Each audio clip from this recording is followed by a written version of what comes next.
Today, we're bringing on my personal favorite guest, my husband, Rich Fettke. We'll share what we're doing in our personal portfolio in this market and what's going on with Real Wealth. I'm Kathy Fettke, and welcome to the Real Wealth Show. You're listening to the Real Wealth Show with Kathy Fettke, the real estate investor's resource.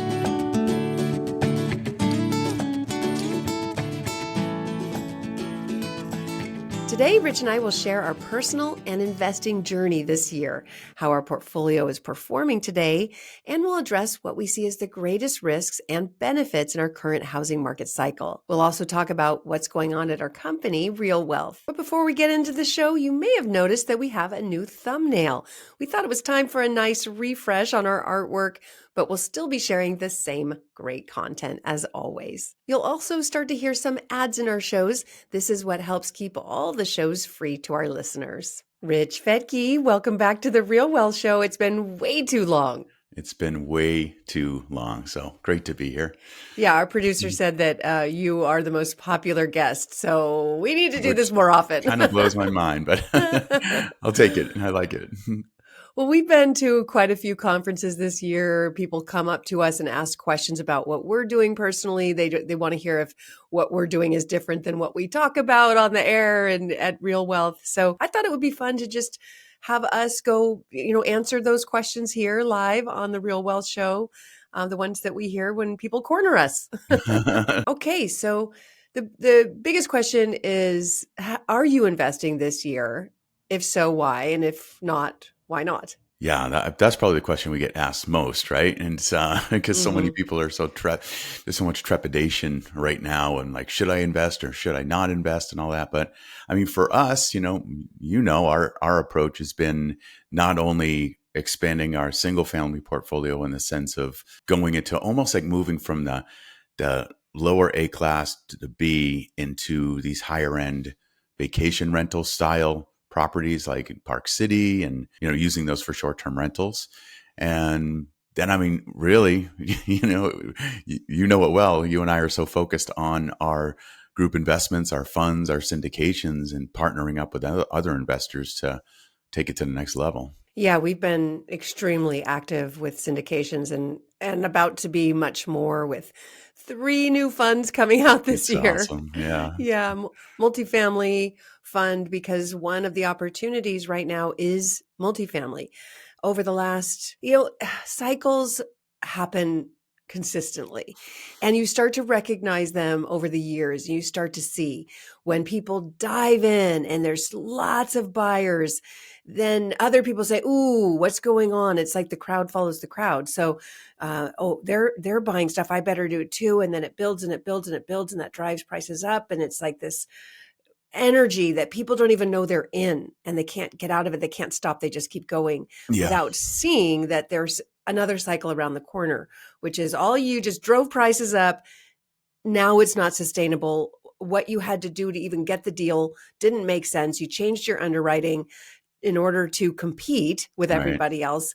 And then, then something happens to change the scales, basically. And of course, it was interest rates this time. So with multifamily, this is now, it's very possible that we've bottomed, that now we're at that phase. It peaked in 2021, 2022. Now, from many of the experts I've interviewed here on the Real Wealth Show and investors I've spoken with, including big time ones, that this could be the bottom. And yet people aren't doing it because nobody's doing it, right? It's like still scary. Right. I mean, in different ways too. There's been this huge surge in multifamily building, right? But in a whole different genre, if you will, with the massive projects. So I think that's the key, is that we're focusing on a kind of a smaller, not the type of multifamily that the institutional investors are going after, these massive ones, but also not the little tiny mom and pop ones. So we're kind of finding that sweet spot that really people are looking for. Yeah, really under the radar. It's like it would be hard for an individual to do it, but a Wall Street firm is probably not interested. So we think that's a great opportunity. So we're launching the multifamily fund. We've got a great new syndication manager who knows this stuff inside and out. So we're very, very excited. Also launching another Texas fund very soon too, because our single family rental fund in Texas is doing so well. A lot of investors said, oh, we missed out on that. We want to do that. So that'll probably be coming out right after the multifamily one. Yeah. And that question that we get is usually not, what are you guys doing at Real Wealth, right? It's, what are you doing personally? What are you investing Yeah. in, Rich and Kathy? So I think that's a big one to address Mhm. is, this focus on single family for us has been solid. It's what we've been doing for, man, over 20 years now. And Yeah. even with all this new multifamily building and all that, what we're seeing is that people still want to have a single family home. A lot of Mhm. people, a lot of renters, they Yeah. want to have a small yard. They want to be able to have their own space and their privacy. So, I mean, that's been great for our portfolio as far as our single family properties. It's been strong. Yeah. Yeah. Absolutely. I mean, if we were to buy a property today, and right now we're probably using any money that we would invest on our daughter's wedding, which is coming up next year. But yeah, if we were to buy something like right now, people ask us this, where would you do it? You're asking me, where would I do Yeah. it? Yeah. Where would you buy right now if instead of funding a wedding, we were funding a property? Yeah, I follow this person who does great predictions and everything, named Kathy Fettke. And there's a lot of times I just like follow her lead because she's so connected with so many experts as well that she follows.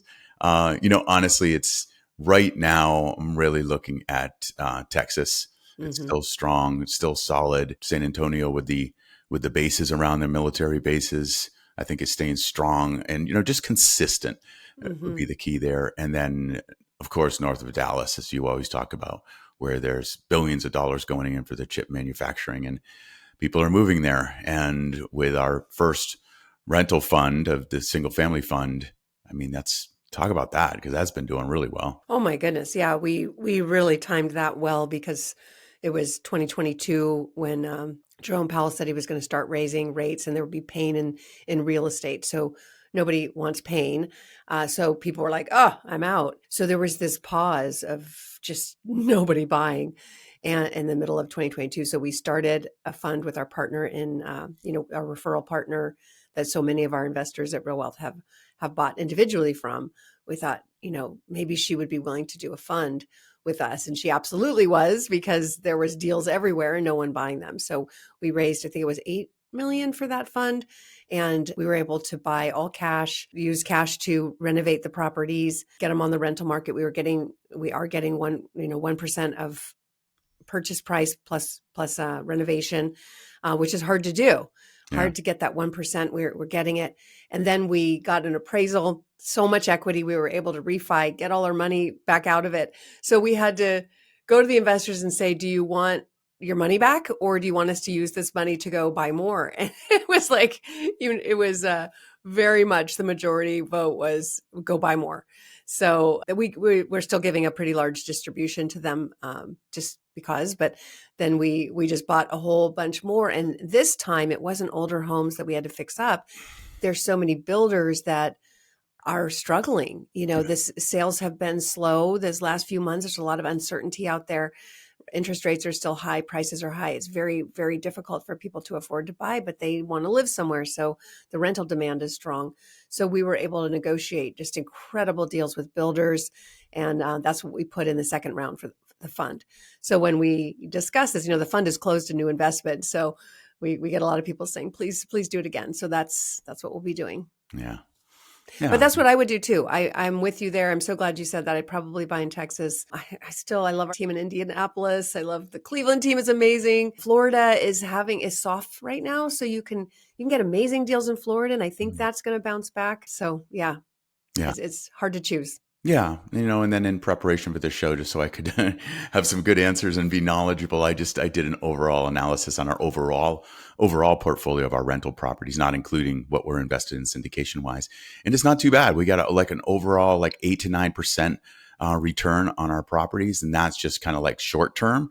But looking at the long term with cash flow and tax savings and rent growth and all that, we're between 18 and 22% returns on our properties over the long haul. So that's where we are. Not mind blowing returns, but still solid and consistent. And man, has cost segregation been good for us too, right? Yeah, yeah. So we're kind of at that stage. You have to, your strategy is going to depend on where you are in life, how So much money you much. have.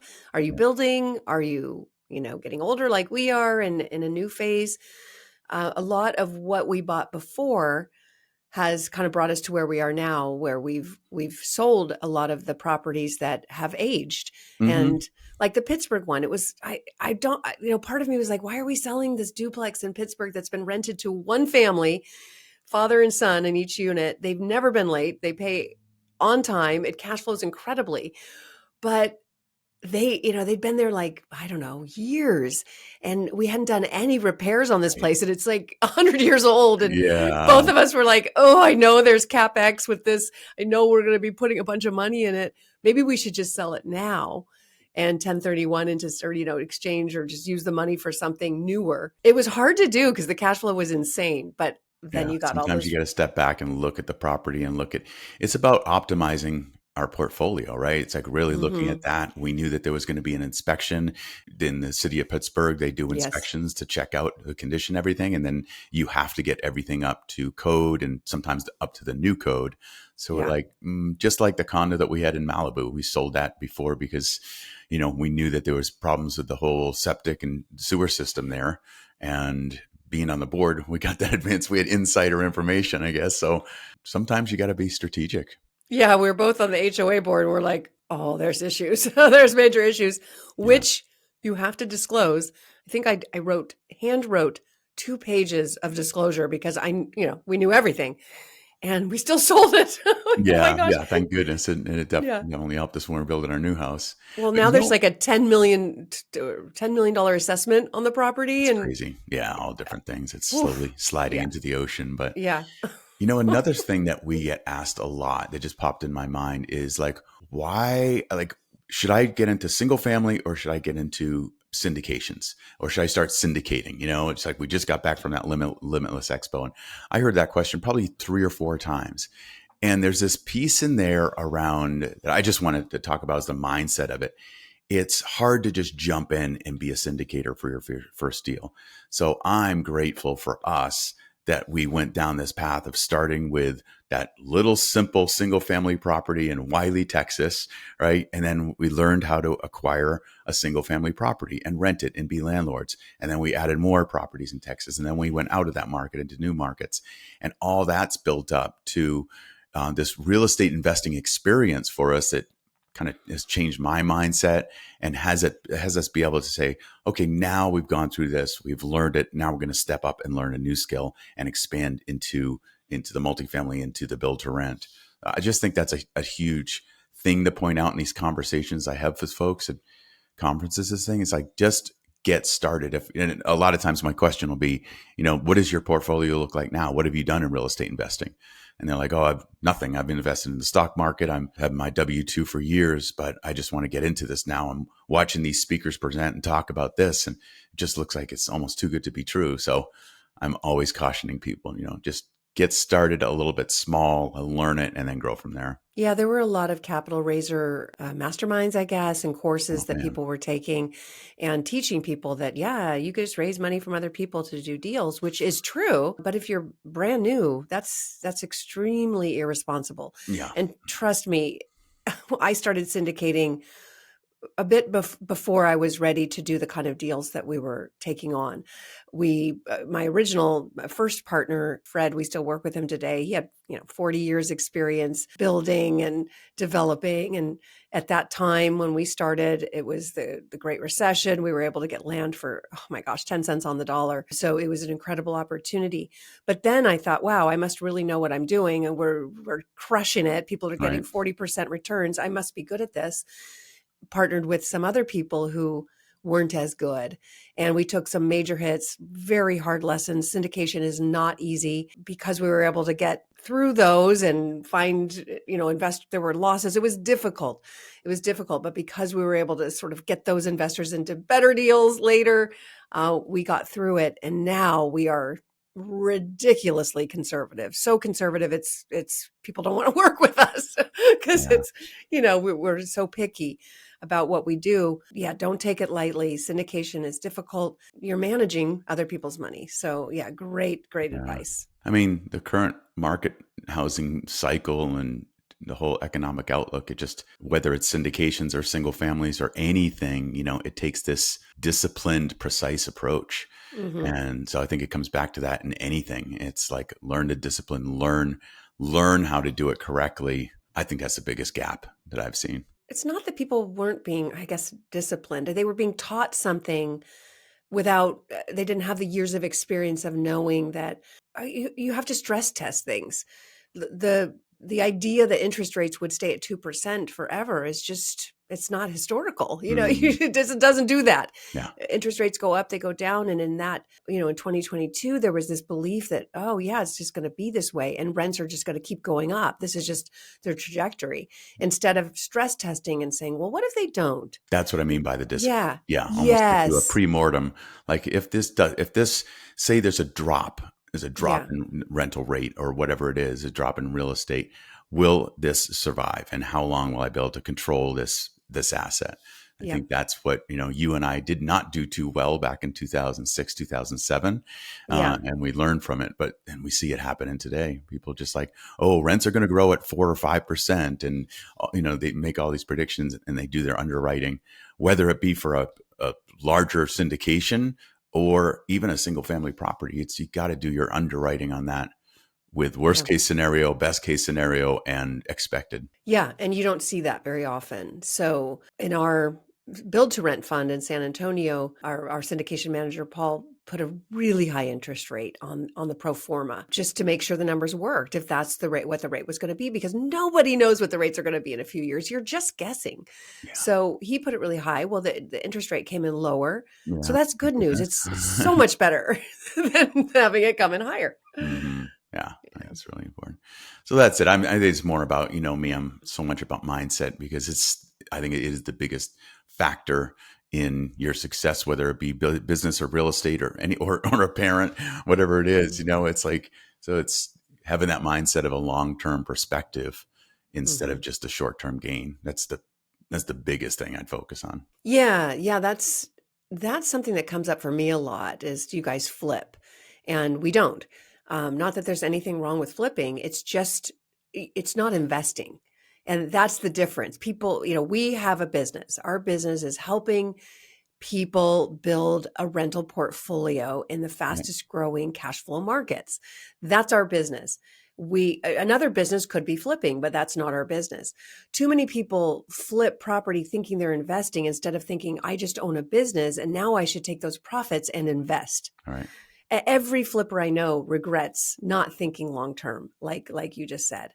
So have your business, make it great, but also make sure you are planning for your future, because trust me, it comes faster than you realize. Let's just take a moment to talk about bonus depreciation, because you dove deep into that.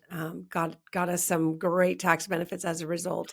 So what did you learn from that? And now it's back at 100%. We should have probably done it this year, not last year. Yeah, yeah, but that's, that still helps so much, to see what our tax bill was going to be and what our tax bill was after. It just Hmm. my jaw was on the floor. It was wild. So yeah, so we did cost segregation on one of the properties we own in Park City. It's a short-term rental. We do 7-day rentals on it. And basically that cost seg, just a quick one on that. It's just basically looking at everything but the main build of the house. So all the additional, the appliances, the yard work, adding, you're able to write all of this off. If you've added even like hardwood flooring, putting the carpets in, anything that's like in addition to the kind of the base core of the house, you can write off 100% in year one. Now you can, because of the big, beautiful bill, because of the change, it brought that back. So that's what we did. I think we got it, 60%? Yeah, we got 60% of that for that property. And of that, it added it all up, and I think it was $168,000 of tax savings that we were able to write off against our income for that year. So it was pretty Huge. nice, very helpful. Yeah, huge. Yeah. And again, that's from selling a lot of the properties that we bought that got us to this place, and buying a higher end unit in Park City. Yeah, starting with our $120,000 properties, and they get up to 220, and then we sell them, and yeah, it's just been that path.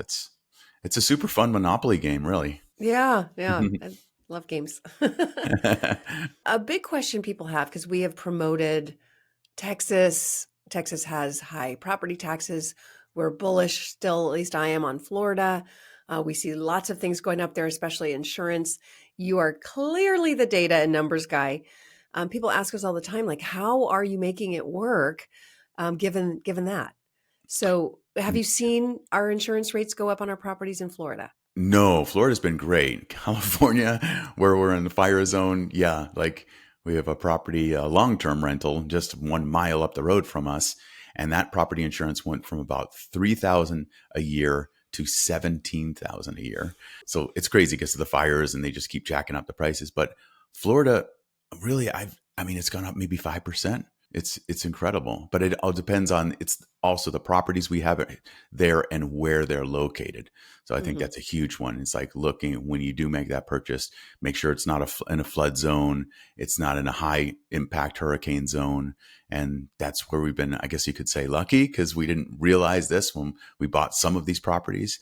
But like the duplex that we got, it's not in a flood zone. That was just a couple of years ago. We bought it at a 3.75% interest rate for a 30-year mortgage, and that's been amazing. And again, it's new, so we never have to worry about things going wrong. Not for a while. Well, Rich is the numbers guy. I'm on the property side, and I want to say that we absolutely did know it was not in a flood zone. That our teams in Florida make sure of that, because that is no bueno. So we, these are newer properties. They're built to hurricane standards. That insurance companies appreciate that, and insurance is better. So don't believe everything you hear. If y'all haven't listened to my interview with the demographics guy, do it, because he talks about how this huge, huge population of baby boomers are between the age of right now, between the age of like 62 and 66. That's the largest group of them. And many of them haven't retired yet, but they will. And a lot of them are heading south. They're leaving the Northeast, the cold areas, and moving south. So he thinks there's going to be another massive boom to the Southeast.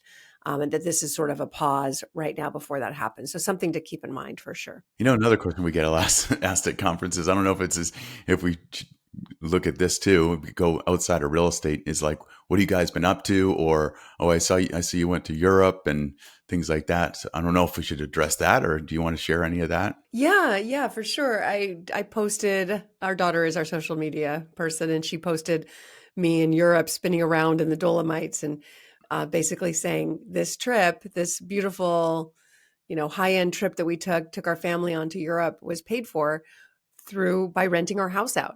Our main This house. Yep. our primary residence, Right. one of our property teams in Florida, just somebody that, we worked with for years, would do this every summer. They'd rent out their house in Florida for a month and then just go on this crazy wild vacation. And I remember saying, how can you do that? Like, Yeah. how would you have people in your house, all the germs and ew?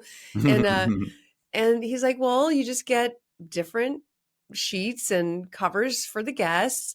You just lock off your the areas you don't want people in, like your closet maybe, or your pantry or whatever. You have your house cleaner come. Like, Yeah. do you And then my have? favorite part was you just take all of the stuff. It forces you to organize and clean up and get your cupboards all cleaned out of all the old stuff. And that was Yes. one of my favorite parts of it, because it forced us to get our place so dialed in that Yeah. now when we do want to rent it, it takes us about 45 minutes to get everything all moved, locked up in the pantry, locked up in the owner's closet and everything. And We have a little fridge in the pantry that is locked off, so we just put any perishables in there. And yeah, so it's it was like a crazy thing, but the amount of, the fact that I didn't have to feel, I still feel guilty spending money sometimes if it's not on investment. And so it's like I could just feel like we can go have a ridiculous Michelin restaurant dinner in the Dolomites and enjoy every bite and not feel guilty. That's just me. that is just Kathy. Mhm. That's been Kathy since day one. We've been married over 28 years now, and she's always looking for the deal, always working, things like that. So I mean, our first house, it was a too much for us to afford. It was a lot. It was a 4,100 square foot house up in the San Francisco Bay Area, But I and wanted it. yeah, and she wanted it, and we are like, how can we? How can we? It's the old, not I can't afford this. It's how can I afford this? And so that's the way Kathy's brain works as well. So yeah, we rented out those two lower levels, and that's how we became landlords many, many years ago. So we're still doing it today. It's just House wild to hacking still be today. here and, to be in our early 60s and still be house hacking. But honestly, when you look at the numbers and you look at how much comes in, especially renting a house in Malibu, it's so worth it. It's worth it. Yeah. Yeah. And like I said, you just have your housekeepers just know what to do, and you're German and you love having things all dialed in, and so it forces Just goes, me, yeah. yeah, forces me to clean out the fridge. It's got to be beautiful and not stinky, so got to get all the stuff out. It's great. You love it every time. That trip, I would just say, on that trip, we went surfing in Portugal. We climbed the Via Ferratas in the Dolomites. We mountain biked. So amazing trip. While we knew that our house was being rented and there was money coming in. And the highlight of the trip, why don't you share that? The highlight is that we also went with our daughter and her boyfriend, Alec, who also works at RealWealth. He called us one morning and said, "Hey, Krista's